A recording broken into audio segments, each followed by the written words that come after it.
Hi everybody, very welcome to Mentour and yet another video podcast. As always, I hope you're doing absolutely fantastic. Today on the video, guys, what's up with Boeing?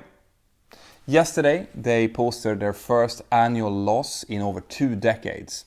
Today, we're going to be looking back in history about what Boeing was as a company, what has changed inside of the culture of Boeing and has led up to the current 737 MAX debacle. We will also ask ourselves, is David Calhoun, the new CEO, the answer to the questions they seek? Stay tuned.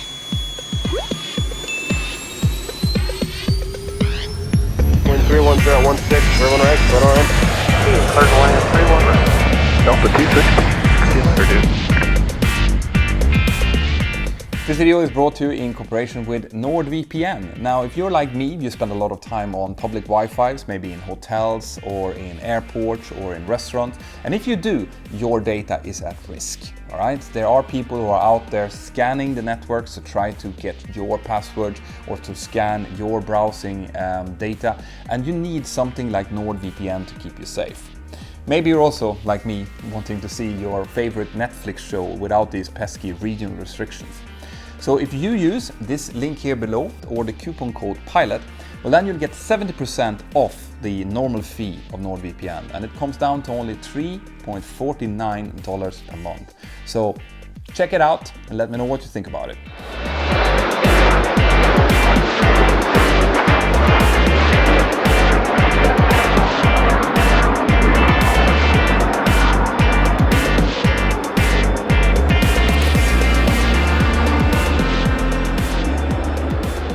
Boeing right now has just announced its first loss in 2 decades. Back since 1997, they have had annual profits up until this year. And obviously it has to do with the huge debacle surrounding the 737 MAX and the 2 fatal crashes that happened last year and the end of 2018.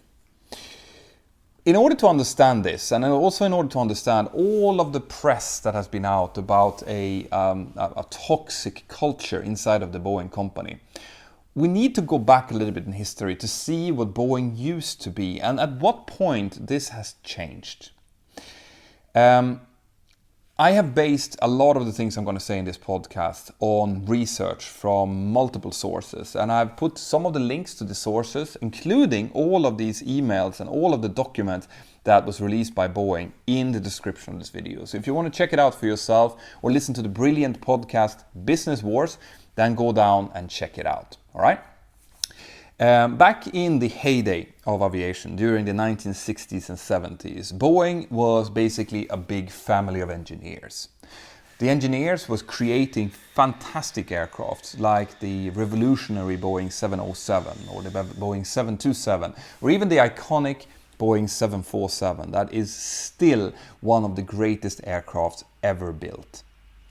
And it was built by engineers, to a certain extent for engineers and for the traveling public. And Boeing didn't really care that much about development costs.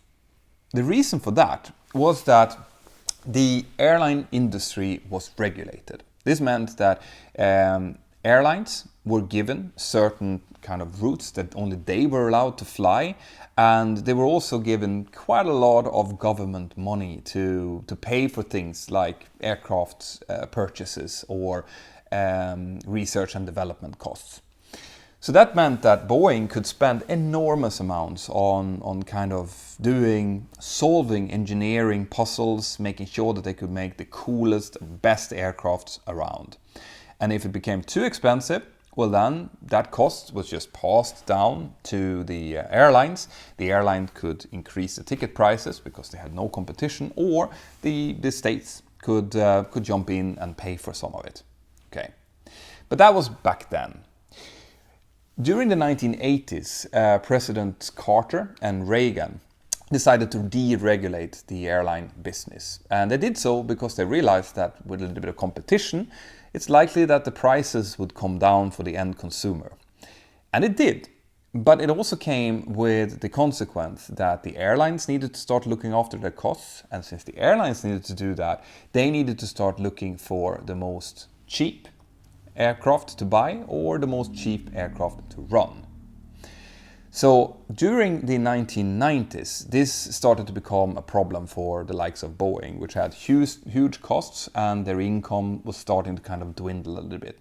There were also new competitors on the market. See Airbus, that was starting to kind of really show their ambitions during the 1990s. So around 1996, the then CEO of Boeing, Phil Condit, felt that something needed to be done. He started to work on cost cutting within Boeing itself. So trying to make Boeing become more slim as an organization. But he also wanted to diversify the business model a bit. Boeing was very big when it came to commercial aircraft. They had about 60% of the market. But in second place came McDonnell Douglas, which had about 35% of the market. And only in third place came Airbus with a measly 5% of the market. So Boeing thought, what about if we go in and we try to buy McDonnell Douglas?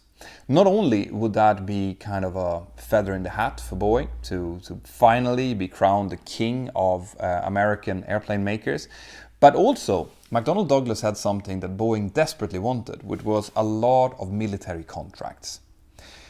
If they could get that, it would mean that they could rely on the solid income from the commercial airplane market when that market was going up. And as that was going down, since it's a very cyclical business, they could rely more on the defense strategy, on the military contracts. So all said and done, in 1997, Boeing was allowed to buy McDonnell Douglas, which had been struggling for years. And all the Boeing employees kind of assumed that when Boeing bought McDonnell Douglas, well, then the Boeing philosophy of great engineership, of great attention to detail would persevere. That would be the culture that would come through, and the McDonnell Douglas kind of slightly different attitude would just be absorbed into Boeing. But that's not what happened. In fact, what happened was that a lot of the senior management inside of McDonnell Douglas was actually taken into senior roles in the Boeing organization and started to take over. So the philosophy in McDonnell Douglas, which had been much more about shareholder value, about cutting costs wherever you can find, that now started to find its way into higher level management within Boeing. It went so far that at the time, around the shift of the millennium, there were employees in the Boeing Company that thought that the managers of McDonnell Douglas had actually managed to buy Boeing with Boeing's own money. That's kind of like a standing joke that was going around. So in 2001, something very, very important happened. And this is a sign of exactly that shift in management philosophy. So in 2001, Boeing decided to move its headquarters from Seattle, where they were close to the people that were on the ground, the engineers, where they could hear kind of by the water cooler what was going on. They decided to take the management team and move it to Chicago.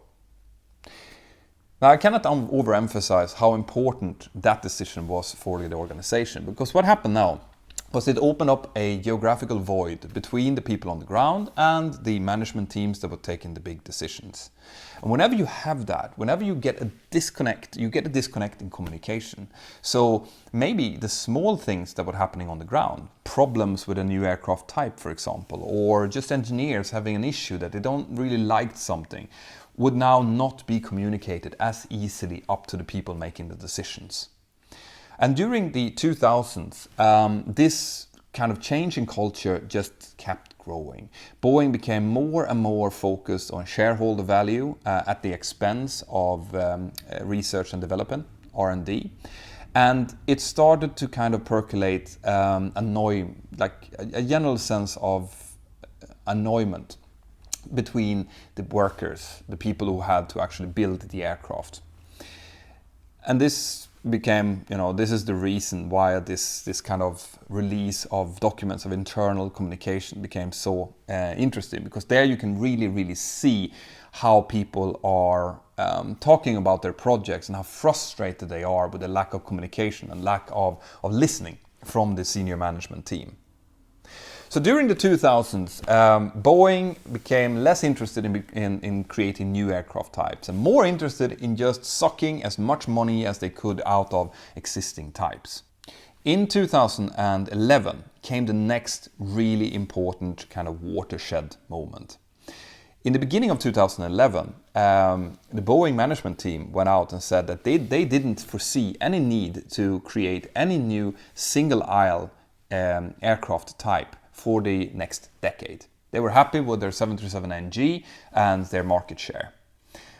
But the same year, in I think it was June 2011, American Airlines released a real bombshell. They announced that they would be choosing the Airbus 320neo for a huge aircraft order covering hundreds of aircraft. And that was a real shock for the Boeing management. Remember, they had said that they didn't foresee any need to any redevelopment of the 737 or any new type of 737 competitor. But what they saw was that the reason that American Airlines had gone in and bought the A320neo was that the Airbus team had been able to just fit new, more effective engines on the already existing aircraft. On the aircraft frame that they already had. Because if you look at an Airbus and you compare it to Boeing, you'll see that the Airbus is much higher up. It has much bigger landing gear. And that was because, Airbus engineers back in the day, they realized that it's likely that these higher bypass engine types are just going to become bigger and bigger and heavier. So they built the Airbus 320 in order to accommodate future engine types. While the Boeing was built back in the 1960s, where they didn't care about how much fuel the aircraft was using. And they built it in order to be able to, ground handle as easy as possible, to be able to fly into secondary airports. So the old 1960s airframe of the 737 just was not made to be able to accommodate these huge fuel-efficient engines that the Airbus A320 could. That's why American Airlines bought them, because, they were more competitive than the 737. That's it. When Boeing realized this, they also realized that, okay, so we do need to do something about the 737. How can we, as cheap as possible, create an aircraft that can compete with the Airbus 320neo? The answer to that was from the engineers was, well, you can't really. You have no ground clearance. You need more landing gear. We can't use the existing landing gear. But Boeing wasn't really into the idea of redeveloping a brand new aircraft type. It would take them probably over a decade to do recertification, and it would require a new type rating for any pilots that were supposed to fly the new aircraft type. So what they said was basically sort it. Fix it. Get the bigger, better engines onto the 737. That led to the new LEAP 1 Bravo engines that are fitted to the 737 MAX being moved a little bit up and a little bit forward.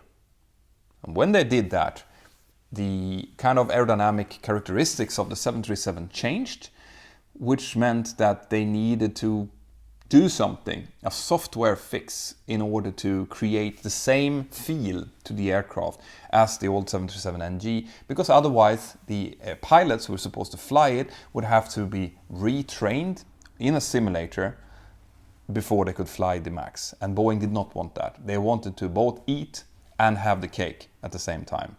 Whenever you have a software fix to an engineering problem, you have to make sure that it is a very, very well-built software fix. And this is obviously where this whole 737 MAX problem has come in.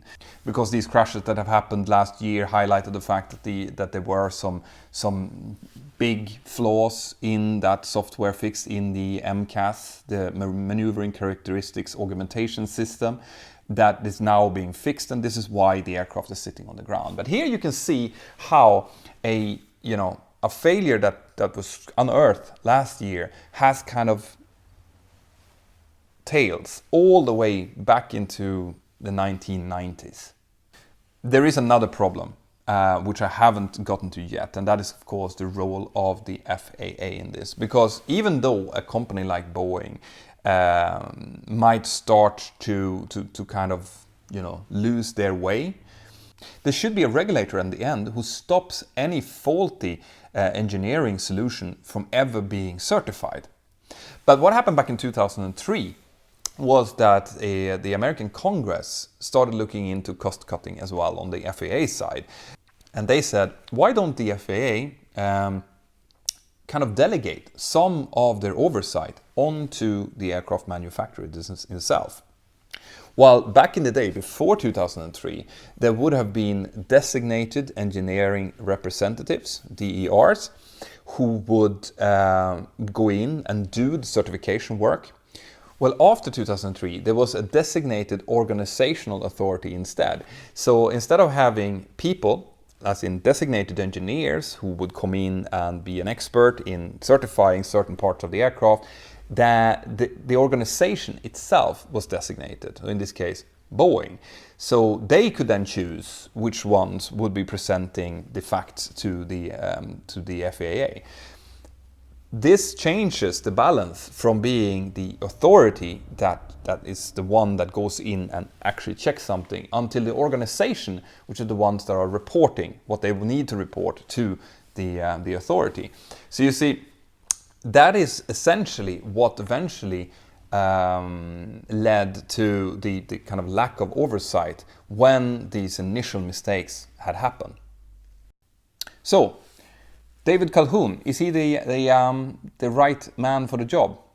Well, that remains to be seen. I personally want to wish him the best of luck, but I also want to highlight the fact that David Calhoun has been part of the management team for Boeing for over 10 years. So it's not a fresh kind of breath of air into the company. In fact, he was a chairman of the board of directors during this decade when all of the decisions regarding the budget, the time frame of the 737 MAX was set. So you have to understand that the CEO is not the one that is solely kind of running the company. The CEO is set there to execute the vision of the board of directors. So the board of directors, if they tell the CEO that this is how we want things done, the CEO has to do it that way. And David Calhoun was part of those board of directors. Okay, so if there is a shift in culture needed in Boeing, then David Calhoun needs to be aware that he is now in charge of changing that. And as late as in the autumn of 2019, he actually said that he didn't think that there was any cultural problem in Boeing. And that shows a bit of a disconnect in that communication that we were talking about before. So what do I think then? Well, I think that Boeing, in order to become or to change this cultural drift, they need to make sure that communication is working properly with the people on the floor. If someone on the floor, if someone on the engineering team sees something that they think is a potential problem, there needs to be a very clear kind of line of sight communication channel all the way up to the higher management team, and they should be able to communicate that without feeling any risk of being pushed aside because they're saying something that is not cost effective, for example. So communication is going to be really important, the same as transparency, which he's already talked about. And I also think that they need to review the whole company's view of the regulator. So instead of trying to push the regulator around to get them to where they want it, they need to kind of reassess the fact that the regulator is actually their boss and not the other way around, and listen very carefully to what the regulator is saying. And the regulator need to be, having a lot of authority being given to them from the likes of Congress and above. So that's it, guys. That's what I had for today. I hope that you found that interesting. If you have questions about this, as always, go into the Mentour Aviation app and discuss it. I want to send a huge thank you to the sponsor of this episode, which is NordVPN. Like I said in the beginning of the episode, if you want to make sure to safeguard your data when you are using public Wi-Fi's in hotels and in restaurants and airports, well then use NordVPN. They have a great service that has, I think, over 5,500 different servers all over the world, which means that the data transfer is really fast. You will not get any lagging when you're using them, and you can even use the services in China behind the great Chinese firewall. So those of you who want to avail of this service, check out the link here below. or the coupon code PILOT, and you'll get 70% off the normal fee of NordVPN, which comes down to only $3.49 per month. So check it out, and as always, let me know what you think about the service. Have an absolutely fantastic day, and I'll see you next time. Bye-bye. Right guys, I really hope that you liked that. If you want more content like that, more aviation content, well then, check this out. I hope that you have subscribed to the channel and that you've highlighted the little notification bell. See you inside of the Mentour Aviation app, and have an absolutely fantastic day. Bye-bye.